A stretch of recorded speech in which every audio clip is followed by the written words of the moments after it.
150 years ago, most census records showed that a fifth of the respondents listed their occupation as blacksmith.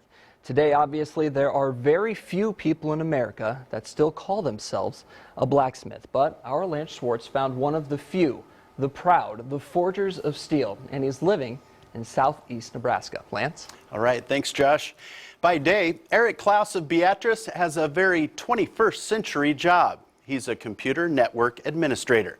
But by night and weekend, Eric partakes in a very 19th century occupation. He's also a blacksmith. And a lot of school kids around Nebraska are thrilled to see him fire up his forge. My fire will get over 2,500 degrees in the center. Like a lot of people around this area, I hear stories all the time when I'm demonstrating, you know, my grandpa was a blacksmith. Well, I did have a grandpa that was a blacksmith. Eric Klaus lives in Beatrice, but he does some of his best forging of steel in, appropriately enough, Steele City. At the end of the day, you know you've put in a day's work. Eric and his fellow Prairie Blacksmith Association members enjoy blacksmithing in a shop that was built 114 years ago. To work here on a quiet day with the trains going through and things like that, it kind of does feel like stepping back in time.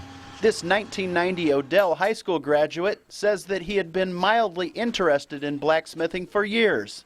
And then one night we had a men's Bible study group and we went to a blacksmith shop for Bible study. And we watched him making something, and for some reason that night it just really clicked. You know, this is really interesting. I could get into this. Eric took a blacksmithing class taught by Jim Bernard at Southeast Community College in Beatrice. And then, bam, he's now spent the past decade as a blacksmith. I enjoy the creative side of it, and this is a chance to learn a new technique or a new way of doing something every time I pick up a hammer. This 43-year-old gets a thrill out of putting on blacksmithing demonstrations at living history events around the state. His favorite audience includes young children.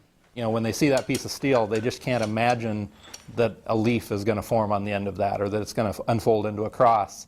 And the wonder and amazement on their eyes, you know, when you do that, and just then the realization in their eyes of what it takes to make something by hand.